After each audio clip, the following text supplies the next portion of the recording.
Aloha, friends and neighbors. Welcome to show 1021. I'm back here in the middle of June. The sun's still in Gemini for me. And you know, the minor birds are bringing around their little babies. And I've got red cardinals with little babies.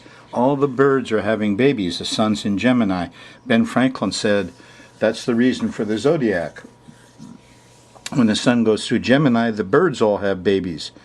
When it goes through Taurus, the cows all have babies. When it goes through Cancer, the cats and the fish all have babies. When it goes through Leo, the lions and the cats. Anyway, every zodiac sign is set up to tell you when that animal reproduces and when it's really strong. Ben Franklin's zodiac. I'll tell you clear though, in the last few weeks, every bird that's around my house has trotting out the little ones. So sun goes through Gemini, new birds are born. So the sun's gone into Cancer for you a couple days ago. And the big thing is on July 4th, there's another lunation at 13 Cancer, a new moon, and it takes you out of this horrible Grand Cross where you're hating, you know, the CEOs and managers, and everybody's in confusion and doing things without thinking. So that's about, you know, getting out of that tough month. Boy, that's a winner. The major thing going on for you is Mars. Mars is stationing. Yes, it's stopping in the sky. And when Mars stops, you know, in a little normal curve over it, you know, about 2 weeks before, so it starts getting hotter, peaks out when it stops, and then mellows out for a couple of weeks. Here's the way it looks in the ephemeris. There's Mars. Here's June. And see the little D? It's just a tiny little letter here. Mars is going direct. And now the degrees and the minutes will start increasing. So here's the peak of that curve. Here's when Mars is most raging. Yeah, and it's what, the 28th, 29th of June. Let's see, when's the moon going by? Well, we can figure out more than this. And let's take a look at the sky mirror and see what happens.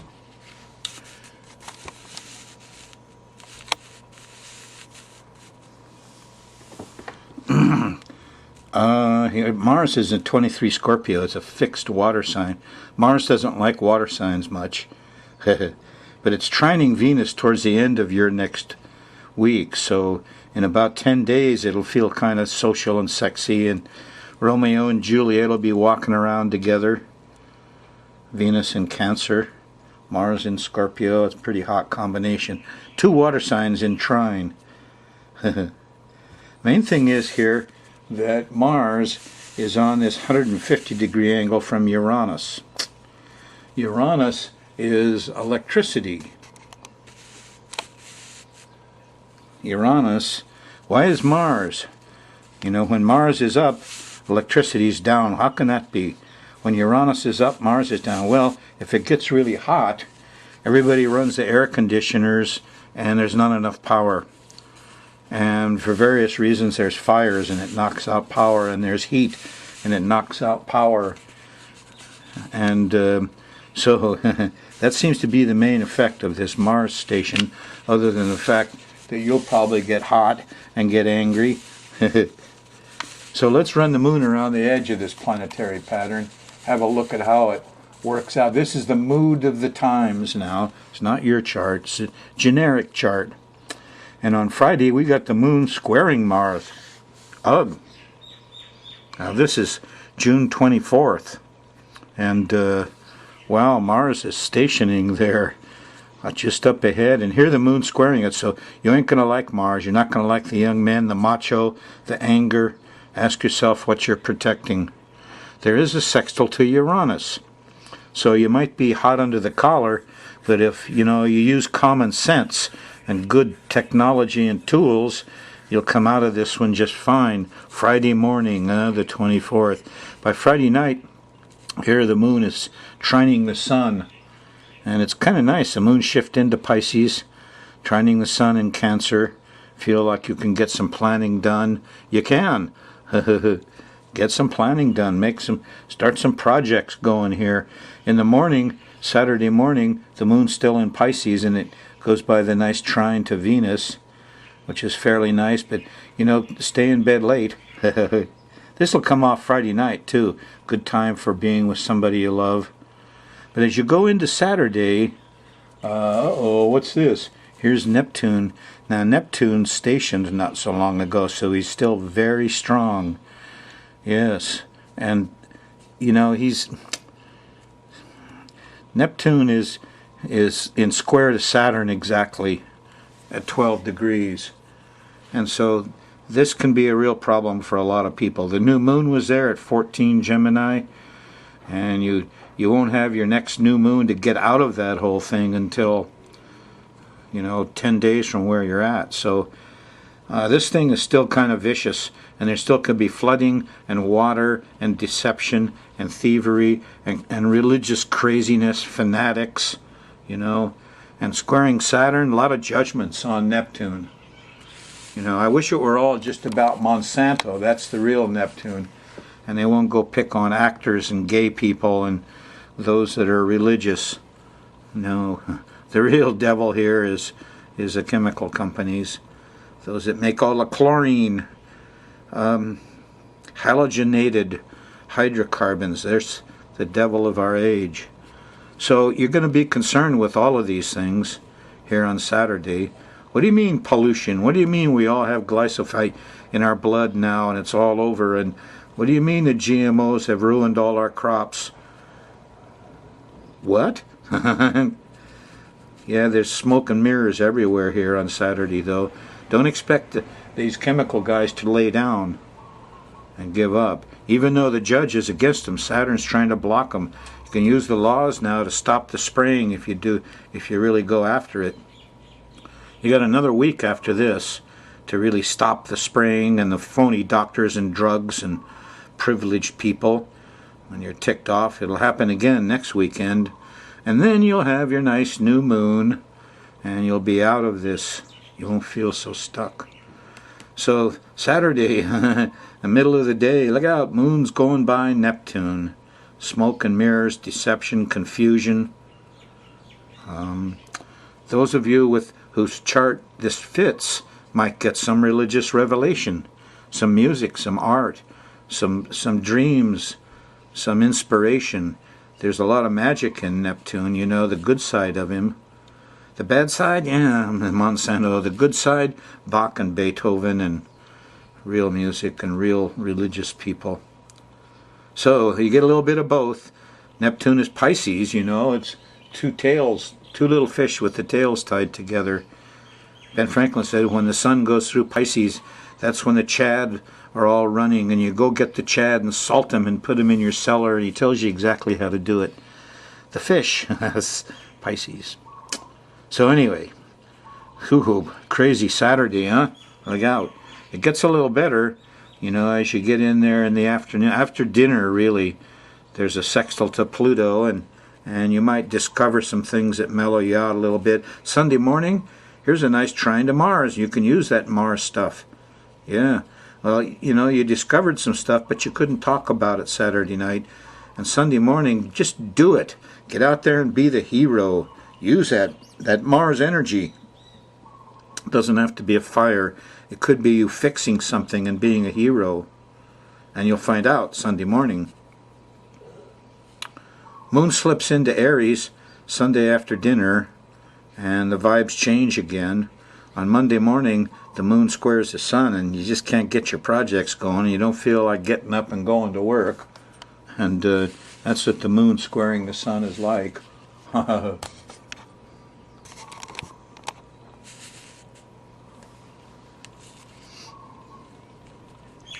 You get organized after lunch. There is a nice trine to Saturn here. But it doesn't help because there's a square to Pluto and you don't have the power, and it gets a little panicky here. as you hit Monday night around 9, 10, 11 o'clock, depending on location. And here's the old Pluto-Uranus square. It's stretching from Monday night up through middle of Tuesday. Starts with Pluto, panic, and bugs. And then you get really uncomfortable. Here's the moon squaring Venus. You know, that's Tuesday morning. Can't get no peace, no rest. Irritable, didn't sleep well. Look out here, because the moon's going to go by Uranus in the middle of Tuesday. And noontime, 2 p.m., 3 p.m., 4 even. But, you know, when this thing happens, zap, we got a different attitude. We could be common sense. It could be that Mars has knocked out your electricity. Yes, it could be that you can't beat the heat with your air conditioner because, you know, the vandals took the handles. So, this is not necessarily comfortable. Heat, anger. You know what heat does to electrical connections? It expands the metal, and then when they contract, they lose the connection. Well, you'll get it all squared away by late Tuesday night. Here about midnight is a nice sextile to Mercury, and you're talking and walking and moving around and feels better after it cooled off and the electricity came back. Wednesday, June 29th, well, the moon's gone into Taurus. Feels much better. That's when the cows and the bulls have their babies. So Taurus is a fixed earth sign. We all settle down, get more practical.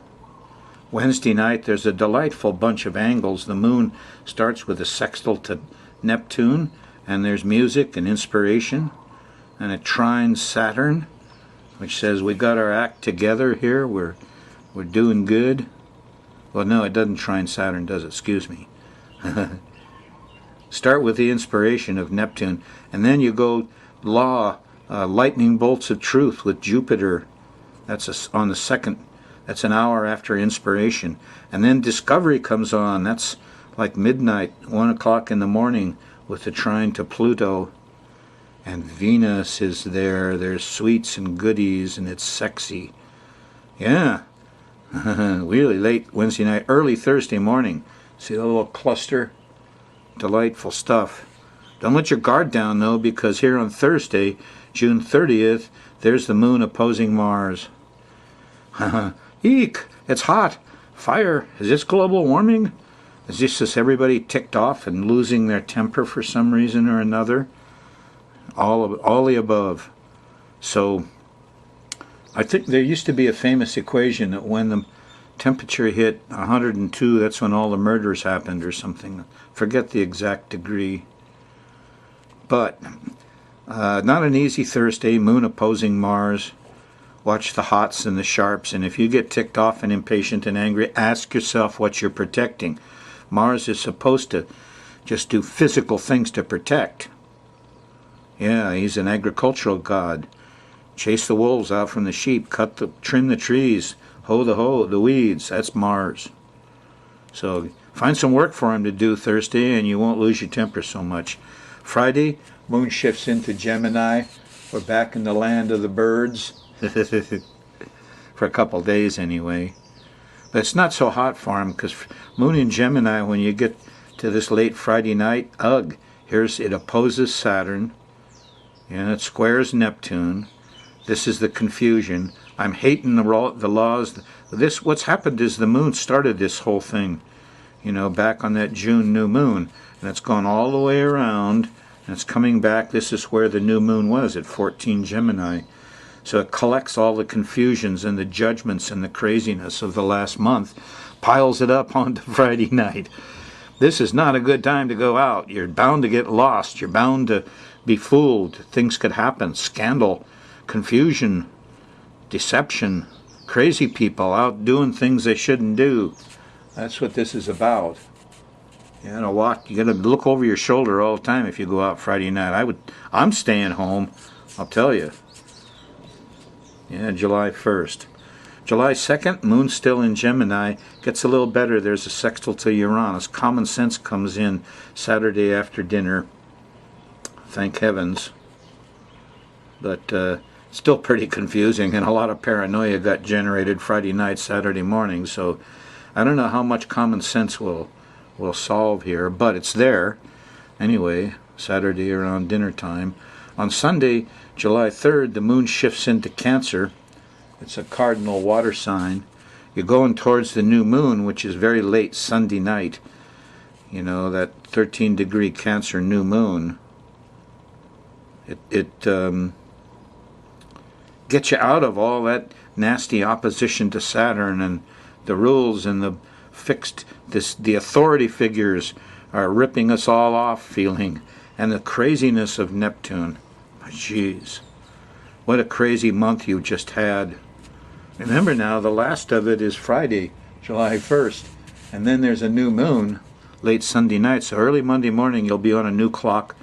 Yeah, there's an opposition to Pluto early Monday morning. We're all worried about radicals and terrorists and feel a little, icky, a bug, but it's not a big deal. No. This new moon opposes Pluto, so, people are not in favor of Pluto, but it's easier to fight Pluto than it is to put up with that Saturn-Neptune confusion, delusion. Laws made against you. Anyway, there's the change point. Last of the craziness, Friday. New stuff comes in late Sunday night, early Monday morning. That's the way it is.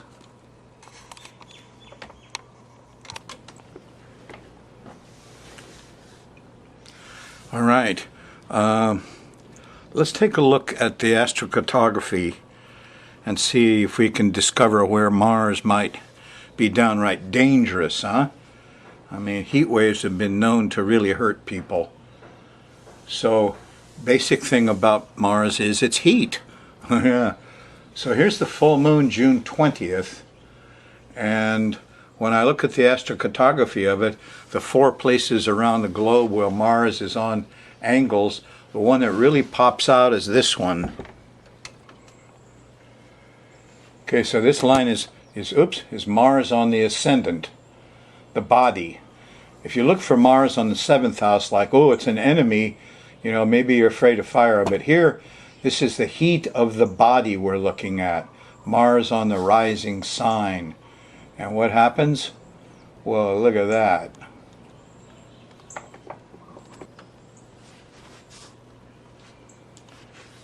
I think Bombay has been known for these kind of heat waves before. They don't have a lot of air conditioning here. So this is June 20th. This is the first signal. Mars could go off this early. The heat wave could start, and get more and more intense. So, and then I want to look at what's downstream. Let's take a look at the next lunation. Here's a 3/4 moon, June 27th. And there, what's that? Well, that's Mercury on the IC. The kids are at home.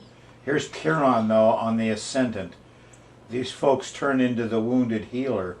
This is the aftermath from the heat wave. Uh-oh. Come on. Let's look for one more here. Here's the new moon, the 4th of July. And finally we get a little, well, Saturn's on the ascendant. People are sad, but some of the energy's moved off Bombay. The Mars hit now is over here, and Mars is on the ascendant in Pakistan, right through there. So the heat wave may have shifted. You'll have to watch the news, see what happens.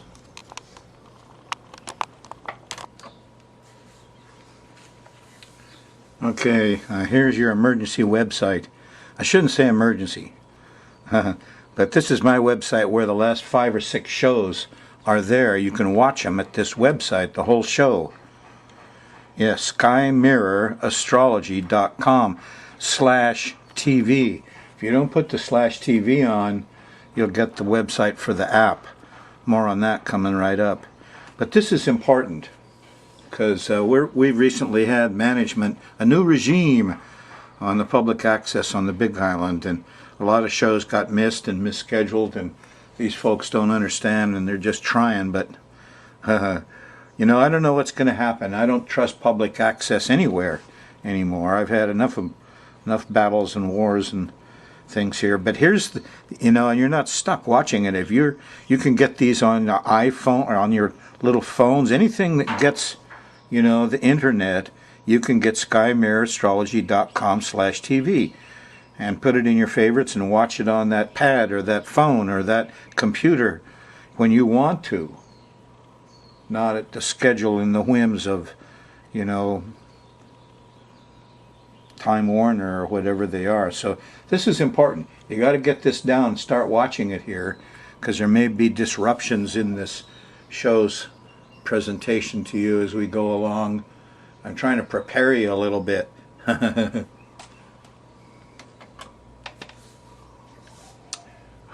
Now, new stuff has just come out. A bunch of guys went over and started testing the big pyramid in Bosnia and its electrical properties, and they're getting into standing waves, and a whole bunch of stuff came down to this beam kind of coming off the top of the big pyramid. Just Google, Bosnia pyramids, and you'll get this wonderful hero, Dr. Sam Osmanagic, and he's got experts in from all over the world, and these guys investigated, and here's this beam at 28 gigahertz coming off the top of the pyramid. And then turns out Nikola Tesla got into this. I mean, Tesla's my hero. Here he said in 1915, we use fuel to get our power. We're living on our capital. It's barbarous and wantonly wasteful. Has to be stopped. Anyway, he built a machine in Colorado Springs, and he was into this. He talked about the resonance of the Earth being at 28 kilohertz. What? Nikola Tesla said the Earth kind of sings at 28. I'm not exactly sure what happens. Something about, in a whispered voice, the Earth hears the human voice. I don't know. Anyway, whatever it is, there's this connection with Tesla and a non-Hertzian electrical phenomenon and the big pyramids, and more stuff's coming out on all these pyramids. And the mica plates underneath where I'm going January, hopefully, all electrical stuff. It looks like there was an ancient civilization that built the really big pyramids, and they were power stations like Tesla was building in Colorado Springs, and much better than Tesla. They've worked for thousands of years, and the one in Bosnia is still working. Probably the others are too.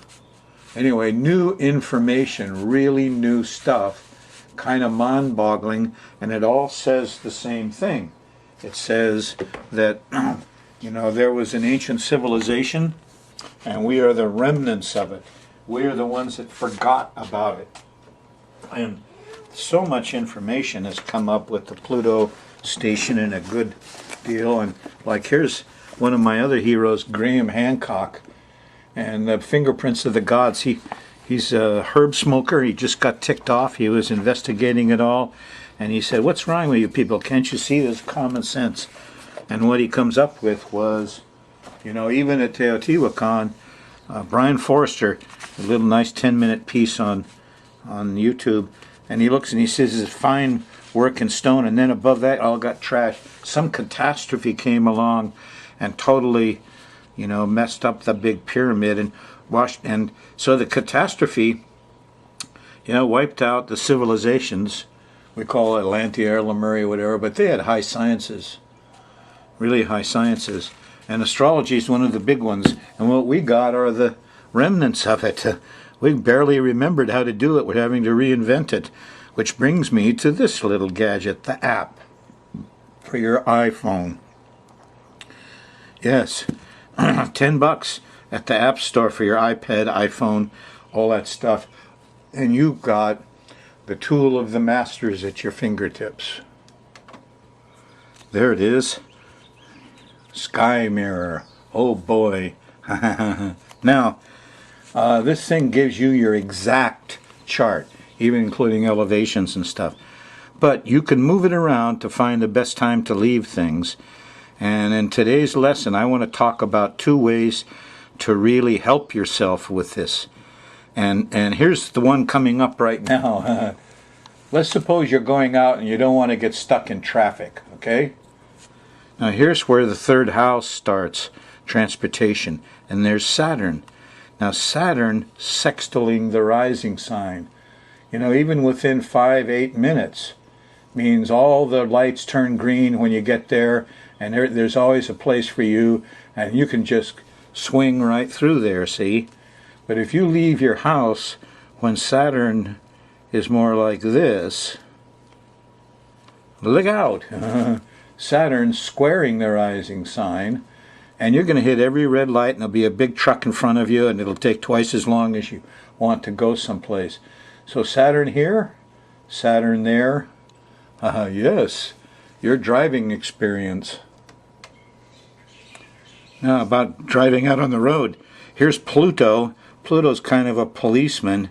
If you left the house and you left with Pluto opposing the rising sign here, yeah, your chances of an encounter with a policeman go way up. Now, especially because Pluto's just a little bit above the angle, which means it's approaching the descendant. You know, that may, if it was past here, if you get him 5-6 degrees past, the danger from the roadblock fades off. But this is a Pluto character. Maybe it's a guy on a motorcycle with tattoos. Whoever it is, Pluto isn't necessarily a good guy. You don't anything over here. Remember, I did the thing with the South Node and Chiron opposing those guys who went to the airport. Any planet opposing you can be a hassle. But Pluto, and this is the other guy, Saturn, you don't want them opposing you when you leave in your car and go out on that very dangerous road. Here's a goodie. This is a gambling secret. We call this the aha. Here's the second car of money, second house of money. When Jupiter gets here to where it sextiles the rising sign, you get this aha moment of, oh boy, and that's when you make money. So that's when you gamble. That's when you put money in the slot machine. And this changes every day. Okay, if you want to set it really fine, see, here's Jupiter. Whoops, I set it for 1 minute. Here's Jupiter, and you see it's at 1457. Here's the rising sign. It's at 1127. So I can just advance that minute by minute. See, until, see, it's 13. I can advance it to where it gets right up to Jupiter. That's exactly when the sextile happens. And I got it down exact for 45:21.